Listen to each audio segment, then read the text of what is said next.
What's up guys, it's Mindset Performance Coach Adam Carmel here, and in today's video you're going to learn how to stop tilting.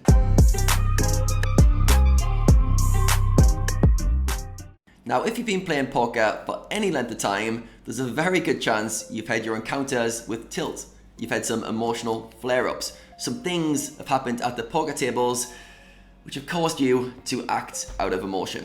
Today we're going to unpack why that happens, and then we're going to come up with some mechanisms we can use in order to help you to deal with tilt going forward, and hopefully to prevent you from tilting once you start to apply these concepts. Now, first of all, what is tilt? All right, so the way I define tilt is a negative emotional reaction to your environment. It's often expressed in terms of anger, frustration, and there's this big build-up. All right, I'm sure all you guys can relate as poker players to feeling this emotional build-up, and often you'll respond in a way you normally wouldn't, generally with an aggressive line or a call down that you wouldn't, and very often it costs us a lot of money as poker players. All right, so today we're going to unpack what happens, the whole kind of triage of things that unfolds, and how we can start to gain back control of this procedure. All right, so to do this, I'm going to go through three examples, right? Three kind of scenarios that can unfold, and three types of people who can experience different situations, and how each of them has different levels of control. All right, so when we tilt, when we have an emotional response, how does that happen? First of all, there needs to be a stimulus, all right, which I call a trigger. There needs to be a triggering event. As a poker player, there's hundreds of them, there's thousands of them, and it's generally something that happens that you didn't like, all right? And we call it a trigger, all right? A trigger because it sets off a response, all right? So as a poker player, that could be a bad beat, it could be losing to a certain player, it could be just things not going your way, it could be making a mistake, could be being unsure of a pot, anything, a wide range, all right? So today we're going to call that a trigger, all right? And we'll represent that with a circle and a T. All right, T for trigger. All right, so that's basically the thing that starts things off. All right. Now, let's say you're in the poker tables and you get a bad beat. All right.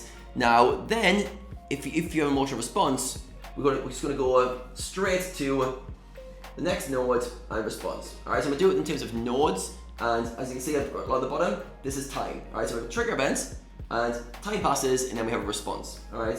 We'll explain more as we go through this. All right, so let's say you've had a tilt episode and you respond negatively. All right, so you have an anger burst, or you call off wide in a spot that you didn't want to. All right, so something happened at the tables and you responded very quickly. All right, now what you'll find with these triggering events is they don't always affect you the same way. All right, so let's say you're early in your session and you get a bad beat, you might not respond in a negative way. But let's say you have 10 bad beats. It's like bad beat, bad beat, bad beat, bad beat. All of a sudden, the final one comes and you go, right, enough's enough. And you get angry and have an emotional outburst, all right? So basically here we have a trigger, a response, and there's a time frame between them, all right? If that time is very short, we often react negatively. And as events happen, our almost like tolerance goes down and down, and the space between our trigger event and our response gets lower and lower, all right? And we're going to say this is a negative response, all right? Because we're talking about tilt. Tilt's generally going to be a negative, so let's do a minus line for negative, all right? So I'm going to talk about two of my biggest tilt episodes to give like context of where I used to be with this situation, and then we'll go into some frameworks of how other players or other avatars have been able to encompass the tilt episodes with different approaches. So my biggest tilt episodes that I remember as a poker player was I think 2015 when I was trying to shot take into the 1Ks, and I was reg battling against a regular who I had a bit of beef with, and we were probably 2 to 3 hours into our battle, and it started very, very badly for me. I was about 12 buy-ins down very early in that kind of duel together, and I was starting to grind it back, and I was really concentrating hard, really trying to make good decisions, and I got it back to within a few buy-ins. And any of you guys who've been on a downswing for that session, you just clawing it back, you're starting to feel like, all right, I'm getting there, it's feeling a bit better now. But it's a grind, it's a slog to get back to that kind of that even line. And then, out of nowhere, power cuts. Lights go off, screens shut down, all the power just goes off. And I literally, in that I spent a few seconds trying to see if I could fix it, couldn't fix it, and I just blew up. I literally started punching my table as hard as I could, just like screaming out really, really loud. My girlfriend comes running into the room going, what's wrong? She's trying to fix the problem, fix the routers, trying to get stuff sorted. And I'm just like losing my shit, completely lost it. If she hadn't run in the room, I probably would have smashed my screens, I would have ripped something. For whatever reason, in that moment, the emotion just overtook me and I just burst out in rage, all right? That situation probably cost me 3-4K, nothing major, but at the time it was like, the world is ending, all right? And I just completely lost it. I'm punching the table, just going crazy, all right? Looking back, it's quite funny to look at because it was just this, almost like a kid acting out in a situation when, as I go through these next examples, I'll show you how I could have acted differently in that moment, all right? But I wanna show you guys I've definitely had my tilt episodes and experienced these high emotional responses. I had even more extreme tilt episodes outside of the poker tables, all right? This is probably about 4 years ago. And we were going to Vegas. Me and my girlfriend flew from Bali to LA airport and we were going to Vegas for her 30th birthday. Now, when we flew like 36 hours, overnight flights, and I didn't sleep before we traveled. So it had been about 2 days when we arrived in LA. It was about 11 p.m. at night. Now, anyone who's went through LA airport knows it's a nightmare, and it's like 2 hours going through all the check-ins and customs and getting through the airport. So now it's 1 o'clock in the morning and we're standing outside of the airport trying to get a taxi. Now our hotel is literally about 10 minutes up the road, really close to the airport because we're getting the early morning flight to Vegas the next day, all right? So at this point I'm exhausted. I just want to go to the hotel and sleep. And I'm putting my hand out, flagging every taxi. And every taxi for at least an hour, could have been an hour and a half, but at least an hour, just says no, full, no, can't pick you up, no. Some of them didn't even have passengers in, some of them did, all right? So I'm just getting rejected over and over. I can feel the anger starting to build and I'm really tired. I'm getting towards my last tolerance level. It's now 2:30 in the morning, I'm standing in the middle of the road trying to flag cars. Then, in the distance, yes, I see a shuttle bus with the name of my hotel on the side, all right? And it looks half empty. So I'm like, yes, finally. Tell my girlfriend, get our bags, we're finally going to the hotel. The shuttle bus gets closer and closer, it's coming very slowly, and stops right in front of me, all right? I go, yes. So doors open, and I go to get onto the shuttle bus, and the driver says, which hotel are you going to? And I think, I can't remember the name of the hotel, but it says the Conrad. I said, oh, I'm going to the Conrad, like the name of the hotel. He said, yes, but which one? And I said, the one that's just up the road, 10 minutes away. He said, sorry, I'm going to the one in the town, not going to that one. And I say, well, can you drop me off at that one, just up the road? And he goes, nope, I can't. Shuts the doors in my face and drives off. And in that moment, I lost my shit. Probably the most I've ever lost it in my life. And I just scream at the top of my voice. Literally, I just shout and just go, ah! This is in the middle of, outside LA airport, in the middle of the road, cars going around me either side, and I just scream. Probably for like 10 seconds, the loudest I've ever screamed. All right, my girlfriend, I'm not sure if she laughed at the time because I was so annoyed, but definitely later she was laughing. But I just lost it, all right? And the reason was I just hit my tolerance level. I just hit my complete level, sleep deprived, couldn't regulate my emotions at the moment, and I just had to have an outburst because I was so frustrated, all right? I can't even remember how long it took after that to get a taxi, maybe another hour. But yeah, this is the highlight, trigger, response, all right? And at this moment, I just responded in a real negative way, all right? Now, if I had developed the skills, which hopefully I think I've developed them now, but definitely I'm in the process of developing them even further. If I developed these skills, which I'm gonna share with you here, I could have changed my response in that moment, all right? So this is the powerful stuff, all right? So let's bring it back to the poker context, all right? Now imagine we've got the same trigger event, all right? So let's say it's a losing a bad beat, all right? So it's a bad beat at the poker tables. Now, the first thing we want to do is we want to create space between our response, all right? So if things happen quickly, we respond quickly. Very often we get sucked into our emotions because there's no space, all right? By that I mean an event happens and I respond badly, all right? So imagine like you're in an argument with somebody and someone says something that pushes your buttons and you instantly react back and say something back. That's because the trigger response distance was short. If you had a bigger gap between that response, which I'll talk about as we go through this, you can change your response, all right? So imagine this second person magically has a wider gap between trigger and response, all right? this is the first kind of gateway to improving your emotional regulation, all right?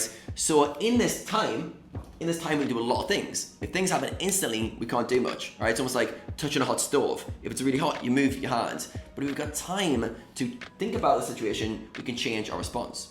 So the trigger and response. I've missed out a very key ingredient deliberately because I want to put it in here. There's something else that causes that response. It's not just the trigger and the response, it's the meaning that we give events, all right? So in this example, the meaning is so quick and so subconscious, you almost don't notice it. It's like, this is bad, and you react. But here, because we've got space, we can create a meaning here, all right? So I'll say meaning. All right? Now the meaning is very, very crucial, all right? Because the meaning that we give events dictates the response we have, all right? So if I have a bad beat and I decide this is not fair, it's very unlucky, this should not have happened to me, the response is generally going to be negative, right? I'm going to tilt because the meaning I've given the event is this isn't fair for me, all right? On the flip side, if I can change the meaning in the moment of this is just poker, this is just variance, it's bound to happen from time to time, if I could change the meaning, I literally go into a different lifeline, all right? I go to a different node, all right? And my response can actually be positive or can at least be neutral, all right? So by changing the meaning, I can go into a different response line, all right? So this is really, really powerful because when you understand the reason I'm acting this way is because I have a trigger, the meaning I'm giving this event is leading to the response I have, it's like, okay, well, why don't I work on changing the meaning, all right? Sometimes you can't change the meaning because it happens so quick, but a lot of time, if you create space, we talk about how to do that as we go through, we can change the meaning to events. Also, a lot of the work on changing the meaning, you have to do outside of game, all right? Like in the moment, it can be too hard to do it, but outside the game, you can look at your triggers, the things that are annoying you, and explore what meaning must I be giving this, all right? So when something is annoying you, it's happening over and over, like a bad beat or making mistakes, it's because the meaning you give that is negative, all right? So you need to explore that and say, okay, I'm acting this way, so there must be a meaning that I'm giving it that is negative.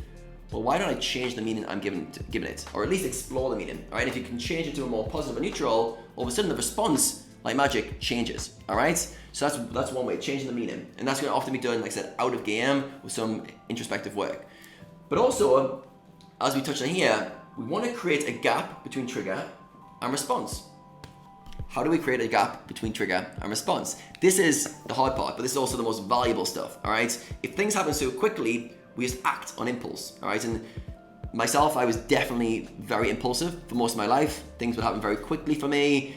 A thought would happen, I'd act on a thought, I'd act on impulse, and I didn't realize that the reason was because I hadn't created space between my thoughts and my actions. I got absorbed in stuff very quickly and I couldn't separate them. However, you can actually create a gap between a thought or an emotion and your reaction. And one of the best ways to do that is through meditation, all right? So meditation, in its simple terms, is basically you say watching your breath go in and out at the nostrils or the abdomen, and basically you're trying to pay attention to a certain focal point. As you're doing that, thoughts pop up, and you start to observe the thoughts, but then come back to the breath very quickly.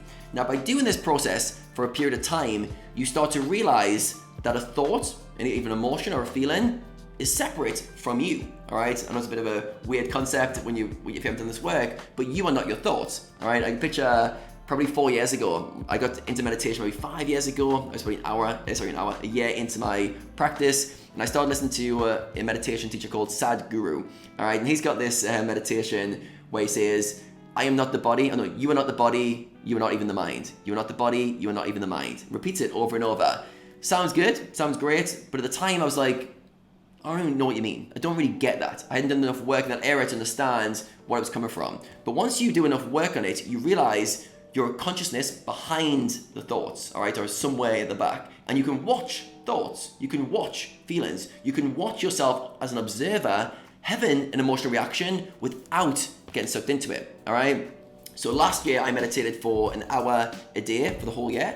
This year I'm doing about 30 minutes to 45 every day. And that longer practice for me has just literally prolonged that space between an event happening and my ability to have a longer response, all right? So now in this kind of moment, I have the option to choose. All right, so if we go back to my situation when I tilted at the poker tables, if I had done this work earlier and could regulate my emotions, when that event happened, when the power cut happened and I was hitting the table, I would have seen myself getting annoyed. I would have felt the same emotions in my body, but I would have been able to observe that, and I would have been able to say to myself, don't get sucked into it, it's just a power cut, it's only a few buy-ins, it's okay. But once I got space, I'd have been able to change the meaning and change the response. Very good chance I wouldn't have had to punch the table in that moment. Same when I was in the airport. If in that moment, I was able to create space and I'd been able to watch myself get really annoyed and go, oh, this is my mind and body getting agitated from the situation. I'm not going to act on that impulse. I'm going to change the meaning. It's just a few buy-ins again. Again, I would have been able to act differently. So not buy-ins. This is only a few hours of my time standing at the airport. I'd have been able to change the response. All right, so super powerful by creating this gap. Now this takes time to work on. It's not just a meditate for 10 minutes one morning and all of a sudden you've got all this space between your impulses and your decisions. But by going down a path of slowing things down, observing your thoughts for periods of your day, you do get more and more space. And this skill transitions into every area of your life. Honestly, you'll be having a conversation with somebody, you'll see them trigger you, you'll see your emotions get involved in it, and you'll from the observer point, you'll choose to go, no, I'm not gonna say that. All right, say your partner says something that triggers you, and normally you just shoot something back, and then all of a sudden it's an argument back and forth. You see yourself wanting to do that, but you realize, you see a second ahead and go, oh, if I say that, it's gonna make it worse, I'm gonna bite my tongue. And at the poker tables, you see yourself ready to get angry at the situation, and you let the emotion drop. All right, so it's really, really powerful and it can be used in every area of your life. All right, so we want to create a bigger gap between trigger and response. We want to work on the meaning away from the tables in order to change how we view the situation, which will also change the response line. All right, in the third example, which I'm going to show you, again, we have a trigger. And let's say there's someone who's amazing at regulating their emotions. Let's say they're a Zen master. All right, so let's say this is an average person, number one. This is a poker player who meditates often, number two. He changed the meaning, and he's also got a gap line. And this guy here is a Zen master. All right, he's maybe an avatar you're trying to get to. You might never get there, but you can see that there is a person who could do this. All right, this person has all the time in the world before his response. All right, all the time in the world. All right, now because he's got so much time, he almost doesn't even need to change the meaning that he's given an event. All right, in this time frame, all right, he can just watch the emotion, he can watch the thoughts coming up, and he can just choose: do I want to get involved in that thought? Do I not want to get involved? All right, so it's almost like, imagine this guy has a choice. All right, so he has a choice, and he can just say yes, so Y for yes, or he can say no, N for no. All right, so in this time frame, he can just go: do I want to get involved in this emotion? Do I want to escalate this emotion and thought? Yes, would make it worse, but most times they say no, I'll stay centered. So he says no, and all of a sudden the response is positive. All right, so yeah, imagine like a Zen master. Just imagine someone who's got full control of their mind. I don't think their mind is as still as some people think it is. I think they'll have emotions come up, they'll have thought patterns come up, but they'll be so detached from them that they'll just watch them flow by and go, no, I'm good.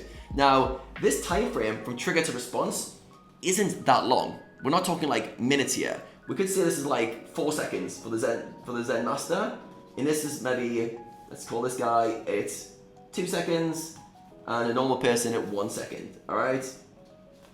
So it's not a huge amount of time that are changing, but a little bit of time in that gap is all the difference. All right, it's huge to create a little bit of thought space between your thoughts and your reactions. So to bring it all back and wrap it all together, we've got a trigger happening. For you guys at the poker tables, first thing, understand your triggers. I spend a lot of work on the guys I work with, trying to get them to understand what events trigger you, what things cause emotional responses. Realize if it happens quickly, there's a good chance you need to start working on creating space between your thoughts and emotions, all right? Between your consciousness and your thoughts, all right? To do that, you want to generally develop a long-term meditation habit, all right? So you can get used to observing your thoughts. You also want to work on the meaning that you give events, all right? Even this guy, if he changed the meaning that he give events, he did a lot of work on that away from the tables, then all of a sudden the response would just drop away, all right? But he's going to have to work on it a lot because in the moment, he hasn't got a chance to consciously override, all right? This guy, because he's got space in the moment of a tilt event, let's say, again, a bad beat scenario, he can choose the meaning he's given this. He can choose to reframe that situation and put himself onto a different lifeline, all right, a different node, which will remove the tilt. All right, so we want to work on both these things, changing the meaning, ultimately, to get rid of the response, but also having this real-time control, all right? I think a lot of the work that people forget to do is that we need to work on two different skill sets. One, we need to work on the long-term solution. The long-term solution is changing the meaning so that I don't have this flare-up. But we've got to also realize in the short term, or for a lot of your life in these situations, things are going to happen, right? Things are going to flare up, and you want to have control. It's like being behind the steering wheel when things are going badly. You want to be in control at this moment. So when you're having this flare up, you want to get good at creating space so you can actually watch it, all right? You want to watch it. You want to create a space so you can watch yourself having an emotional flare up and not reacting, all right? So again, meditation is going to create that space for you and allow you to create that meaning. And then ideally, if you're at the very high levels or you're a Zen master, you'll create this so much space that you don't even need to worry, because you can literally see a thought or see an impulse or see an emotion and just go, I'll stand here and watch it and it'll pass through.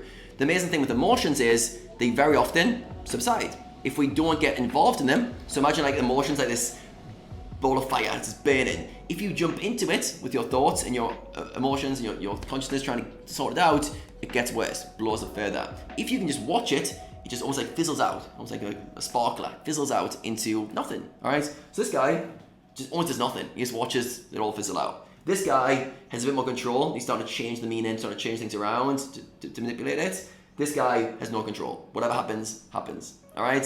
So hopefully this gives you guys a good framework. So have a think about, going for this video, what are your current triggers? How are you responding? And how can you create a bit more space for yourself? And also look at exploring the meaning that you're giving these events away from the tables to sort of disarm that response. Hope you enjoyed this video, guys. If you did, make sure you smash the like button before you go. If you're new to the channel, make sure you subscribe so you don't miss any future videos.